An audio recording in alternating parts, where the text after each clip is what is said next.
as crianças têm que ter duas coisas, eu acho, além de ir na sala de concerto. É ser incentivada a estudar música. Aconteceu um fato depois da Segunda Guerra Mundial, no Japão, ficou destruído lá depois da bomba, né? Aí teve um cara que é o Suzuki, ele montou um método, chama Método Suzuki, ficou muito conhecido. E ele tinha uma base, esse método, e era muito simples. Eu dou aula para o seu filho, mas você tem que vir junto aqui. A mãe tinha que ir junto, ou o pai ir junto, só para aprender como é que segurava o violino. Mas sabe como que era o violino do Suzuki? Uma caixinha de sabão em pó, com uma régua. Esse era o violino do Suzuki, e outra réguinha. Então a mãe aprendia ali, levava para casa, a criança ficava ali, aí voltava na sala de aula com o Suzuki, ele tinha o violino. Ela tocava, imagina, depois da Segunda Guerra, tudo acabado, e ele só nessa função. A mãe ia, com o tempo, conseguia um violino para o filho, e a mãe continuava incentivando. Então essa relação, família, música, instrumento, família, música, instrumento e música, família, música, rendeu muito. Depois ele passou o método Suzuki para violoncelo, piano, e virou um método que se tornou uma referência no mundo inteiro, né? Depois vieram outros copiando, mas se tornou uma referência e uma forma de ensinar. Nós trouxemos para o Brasil através de uma menina, Simone Savitsky, que isso foi em 95. Ela tinha ido para o Japão para estudar esse método, voltou e nós trouxemos para Tatuí, instituímos o primeiro método Suzuki. Que legal. Oficial numa escola pública lá, e isso durou anos e anos e anos. E a gente tinha lá professores formados para essa função. Minhas duas filhas fazem. Uma faz violão, a outra faz piano. É muito legal. Só uma questão aí que eu acho que é algo que é até pertinente para o que a gente fala. Isso, iniciativa privada ou Estado? Porque, na minha percepção, assim, o Estado, ele não consegue, ele tem tanta coisa que tem que resolver e não tem a capacidade de gestão disso, nem o conhecimento técnico, e seria algo que teria um resultado ruim, ineficiente. Então, de onde que vem esse financiamento? É iniciativa privada? Iniciativa privada. Institutos. É o que a gente está tentando agora, através de iniciativa privada, inicialmente com verba direta. Então dá para saber que não é muito, né? Não é tanta coisa. Sim. Se fundações, talvez, né? Se funcionar através desse instituto que a gente quer fazer, um instituto vai chamar Instituto Adriano Machado, né? Através do instituto, a gente criar a possibilidade de ampliar essa... Através de lei de fomento. Através de lei de fomento e tal, né? Mas a metodologia não é cara, da forma que a gente está pensando. E a gente imagina que a capilaridade é imensa, né? Que você tem condições de espalhar isso de forma muito rápida, porque é uma coisa barata, né? Porque não é um método que vai ensinar você a tocar violino, mas vai te ensinar a gostar de música, quem sabe. É, isso aí, entendeu? E aí depois, no futuro, vem buscar. Você, eu tenho certeza, conversando, eu não, assim, eles já me apresentaram, né, mas pessoas como você, que você foi conhecer música, se apaixonou, seu pai dava livros e livros. Provavelmente você, teoricamente, conheça mais da música do que muitos músicos. Por quê? Muitas vezes um músico está lá estudando 8, 9 horas, ele não pega um livro para ler. Também é uma outra deficiência nossa aqui no Brasil, né? Parece que não, mas a música clássica no Brasil não é tão antiga assim. Então, você não tem não tem essa cultura, né? Então, até a gente que é do meio sofre com isso, com essa falha de comunicação. Hoje, com internet, com tudo ficou globalizado. Mas estou falando de um período que eu aprendi que para eu ter alguma coisa, eu tinha que comprar o disco, aí, a partitura demorava a chegar, né? Você não tinha acesso. Hoje você tem acesso em PDF, né? Na sua casa você monta uma biblioteca num HD de 1 tera. Sim. Não, então isso é eu acho um negócio fundamental. Tem um documentário que saiu, inclusive venceu o Oscar de melhor mini documentário, tá no Disney Plus. Eu não sei se... Posso chamar de você? Claro, por favor. Vossa Senhoria Alexandre de Moraes. Aí é melhor voz mexer. Pode mexer. Maestro. A última loja de concertos. Quem tem o corte de cabelo do Alexandre de Moraes é o Paulo. Então sou eu, o Kojak da parada. Chama A Última Loja de Concertos.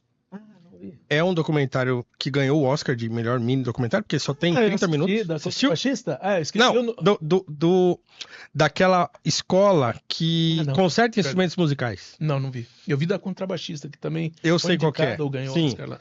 O Chris Bowers é o diretor, e o Chris Bowers é um diretor de trilha sonora, que tá, né, um maestro de trilha sonora, compositor de trilha sonora, que está despontando lá nos Estados Unidos, tá, e ele dirigiu esse pequeno documentário, que é assim, é um negócio de chorar. Até escrevi sobre isso na minha coluna lá e tal. Por quê? É uma loja, é uma oficina de concertos de instrumentos musicais que tem num condado ali de Los Angeles. E eles consertam instrumentos e doam para escolas públicas, né? E aí as crianças da escola pública têm acesso a instrumentos. Então, você imagina, você não tem dinheiro para comprar uma trompa, um trombone. Um trombone, você recebe lá para você aprender. Então, eles pegam um testemunho de algumas crianças, né, que vão falar o que a música fez por eles. Então, assim, é uma coisa linda. E também a história das pessoas que trabalham na oficina, os mecânicos, né, não sei como é que chama, luthiers lá, né? Que consertam os instrumentos e tal. Então, cada um também uma história. Então, é super bonito. E aquilo, assim, é muito emocionante, porque você vê o que a música faz ou pode fazer para uma criança. E todos os luthiers falam a mesma coisa. Falam assim, ó, quando eu pego um instrumento na mão para consertar, o que eu penso é o seguinte: isso aqui pode mudar a vida de uma criança. E é exatamente isso que eu penso. Assim, uma criança aprender você muda a vida de uma pessoa. Como é que no Brasil ninguém pensa? Assim, claro, tem gente que pensa nisso, mas não consegue executar, porque, né, ninguém parece estar nem aí com a coisa. Então, assim, faz muita diferença, né? O esporte faz diferença, mas assim, a música, ela traz disciplina, ela traz percepção, ela aumenta a sua percepção da realidade, ela aumenta a sua percepção daquilo que é bonito, a distinção que você tem que fazer, porque, caramba, música é um troço... Quando você aprende a distinguir as coisas, aquele monte de instrumento, aquele monte de coisa, a melodia, é coisa, é isso, é aquilo... Isso transforma a vida de uma pessoa. Então, assim, o Platão entendia a música como forma de ensinar harmonia. Sim. Né? Então, como é que você... Né?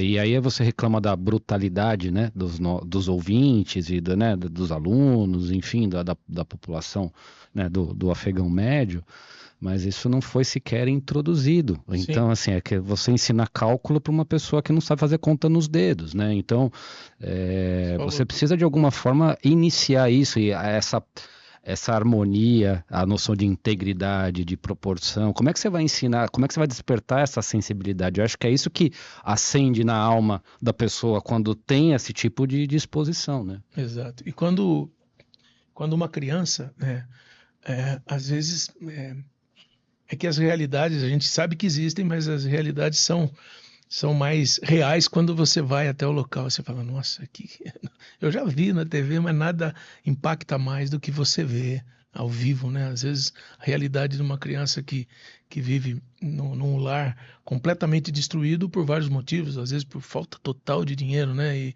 na miséria, e o lar está totalmente destruído. Aí você leva essa criança para uma escola de música ou assistir um concerto. Nesses de Cine Concert, a gente, principalmente os que tem o incentivo, né, a parte do incentivo, a gente manda os ônibus e leva da escola. Vão buscar, né, nas mais restritas mesmo, e traz até a gente pega pessoas com deficiências, deficiente visual, às vezes criança com deficiência visual, deficiência na fala, em tudo, né, e a criança fica ali, aí o instrumentista chega com o instrumento, a criança não escuta, não ouve, não vê nada. Ele está pertinho ali, ele começa a tocar, a criança já fica toda alegre, porque sente, né, a vibração e tal. Então a música é vibração pura, né? É vibração pura. Mas você vê essa realidade ser mudada, né? É incrível. Porque quando a criança se depara com uma orquestra e a gente tem o cuidado de explicar, ela percebe que as coisas só acontecem porque existe, primeiro, a parceria ali. Né? Se todos os violinos do naipe de primeiro violino tocasse cada um, pode ser o cara mais, sei lá, o cara mais virtuoso. Mas se ele tocar da forma que ele quer, eu vou tocar na velocidade que eu quero, o outro não sai nada, né? Não sai aquela nada. Bagunça. Então, é hiperdemocrática a música, né? Você aprende a ter respeito pelo outro, você aprende a entender hierarquia, né? A depender do instrumento que você escolhe, vai lá, eu escolhi tocar tuba, né?